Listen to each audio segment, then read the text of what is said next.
पर और IT sector पर भी कुछ रिपोर्ट्स आई हैं, ये बताने के लिए हमारे साथ आशीषा जुड़ चुकी हैं। आशीषा, गुड मॉर्निंग, बताइए। गुड मॉर्निंग पूजा। तो सबसे पहले आईटी सेक्टर पर ही बात कर लेते हैं। अभी अभी हम उसकी चर्चा भी कर रहे थे। तो मोतीलाल ओसवाल की रिपोर्ट आई है।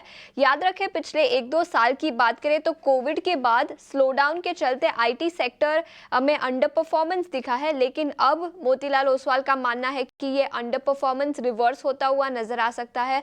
डिस्क्रिशनरी स्पेंडिंग में जो स्लोडाउन दिखा था वो भी रिवर्स होता हुआ नजर आएगा, जिसके चलते उन्होंने कई आईटी स्टॉक्स पर अपने टारगेट प्राइसेस बढ़ाए हैं।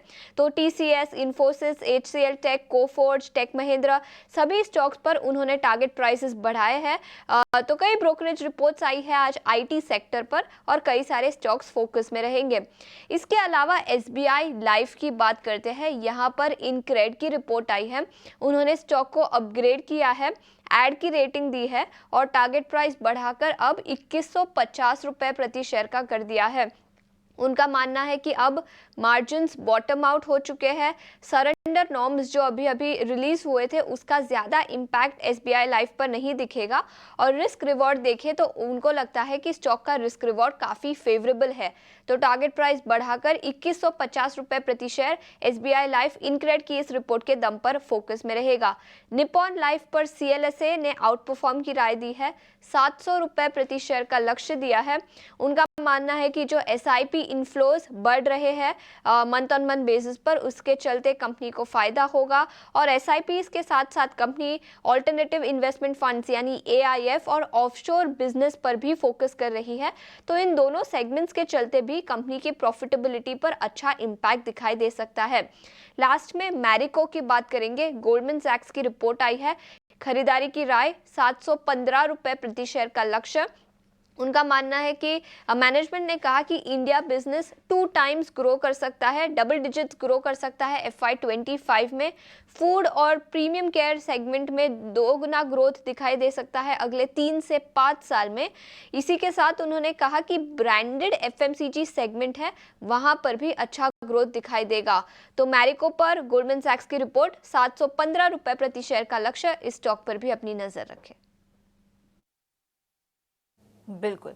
तो मेरे को 715 का लक्ष्य एफएमसीजी स्पेस से, और यही सारे सेक्टर हम कल भी आपके लिए हाईलाइट कर रहे थे। आईटी, एफएमसीजी, इंश्योरेंस, ये तमाम सेक्टर आज के दिन भी फोकस में रहेंगे। ब्रोकरेज हाउसेस की जो रडार पर यही सारे रिपोर्ट्स और कंपनियां देखने को मिल रही हैं। थैंक यू आशीष, आपका ये पूरा अपडेट देने के लिए।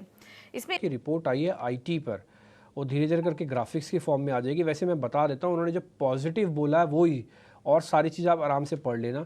वो कह रहे हैं कि positive on Infosys, positive on Persistent, Coforge, HCL Tech and remain negative on Tech Mahindra and Birlasoft. ठीक है, तो जिनका जो पॉजिटिव वाला हिस्सा उसमें से मैं 2 कंपनी छांटता हूँ। पहला एक तो कफोर्ज और दूसरा छांटते टीसीएस। टीसीएस और कफोर्ज, किरण सर एक बार जरा आपकी रिकमेंडेशन। अब देखो कि आईटी के अंदर 2 प्रकार में डिवाइडेड था परफॉर्मेंस। रिसेंटली हमने देखा था कि जो मिड कैप आईटी स्टॉक्स है उसमें काफी अच्छा एक वापस पिकअप हुआ था। सो कहीं ना कहीं कोफोर्ज अगर आप डेली चार्ट पे देखोगे तो cup and handle pattern breakout का रिटेस्टिंग हो रहा है। तो कोई भी डिप आता है 6400 तक, तो मुझे लग रहा है कि वहां लॉन्ग करना चाहिए। करंट मार्केट प्राइस से भी आप लॉन्ग कीजिए। एक अग्रेसिव स्टॉप लॉस आप 6400 के नीचे का रखिए, और जिस तरह की चार्ट पैटर्न है ओवरऑल ये स्टॉक वापस ऊपर में 68 6900 तक जा सकता है। तो काफी बुलिश पैटर्न है, cup and handle pattern breakout retesting हो रहा है। तो डेफिनेटली यहाँ पे बाय ऑन डिप्स की सलाह रहेगी 6400 के नीचे के स्टॉप लॉस के साथ। वहां टीसीएस की अगर हम बात करें तो टीसीएस में भी अपना प्रीवियस कंसोलिडेशन हाई जो था वो 4400 का था। तो यहाँ पे भी आप ध्यान रखिए 4400 20 डेज मूविंग एवरेज का सपोर्ट भी है, लेकिन यहाँ पे मोमेंटम इंडिकेटर न्यूट्रल जोन में है। तो हो सकता है कि थोड़ा टाइम कंज्यूमिंग रहे, थोड़ा कंसोलिडेशन और बढ़े, लेकिन कोई भी डिप आता है 4400 के आसपास तो हमें लॉन्ग करना चाहिए। अगर 4400 को इंटैक्ट रखता है तो वापस यहाँ पे तेजी आ सकती है। तो एक स्ट्रिक्ट स्टॉप लॉस 4350 का रखिए, 4400 तक आप लॉन्ग कर सकते हो। ठीक है, तो दोनों शेयर्स में से जो बात सुन के मेरे को खुद से फील हो रहा है, वो कह रहा है कि शायद आपका फोर्स पे ज़्यादा बुलिश है, का फोर्स पे सीधा सीधा आपने बाय करवाया। आप कह रहे हैं कि टीसीएस 50-60 रुपये सस्ता हो जाए तो फिर इसके अंदर आप आना, यानी कि 4410 पे भी आ जाए तब भी कोई दिक्कत नहीं है। 4350 का स्टॉप लॉस रखा जाए, इसलिए स्टैंप लगी है इस पर बाइंग ऑन डिप्स की। तो दोनों को सुनने पर ना आपको खुद से पता लग जाएगा कि एनालिस्ट किस जगह पर ज़्यादा बुलिश है, किस जगह पर थोड़ा नेगेटिव है। कफोर्स आपको पता है हमने ब्रेकआउट शेयर्स के अंदर भी नोटिस करवाया था, उसके बाद काफ़ी बढ़िया से चला, फिर कुछ रिपोर्ट्स आ गई, अब फिर से नुवामा की जो रिपोर्ट आई है उसी के बेसिस पर ही मैंने शेयर पूछे और उस बेसिस पे कफोर्ज और एक और शेयर आपको समझ में आ गया होगा। आप एक कुछ मत करो, एक ना अपनी लिस्ट बनाते जाओ जरूर। आप रोज़ शो इस कार्यक्रम को देखो, इस तरह से एक लिस्ट बनाते जाओ और लिस्ट के अंदर लिखते जाओ अच्छा ये शेयर है। अगर आपको लग रहा है आपकी कन्विक्शन हाई है ना, उसको 5 स्टार मार्क कर दो, उसको 4 स्टार मार्क कर दो, 3 स्टार मार्क कर दो। फिर लास्ट में देखो इस पूरी लिस्ट के अंदर कि मेरे कितने शेयर निकल के आए जो 5 स्टार मार्क्ड है, उन्हीं को आपने आप वॉच लिस्ट में डाल दो आज के अंदर, बस काम खत्म। उसमें से कोई इक्का दुक्का शेयर जहाँ पे आपका हाई कन्विक्शन है वो ट्रेडिंग के लिए डाल दो, काम हो जाएगा। आपको सारे शेयर सुनने और जान के और सब में ट्रेड नहीं करना है, ये नेक्स्ट टू भी इम्पॉसिबल है, ठीक है ना, लेकिन फिर भी उसकी छटाई कटाई करो। इसलिए हम तो बहुत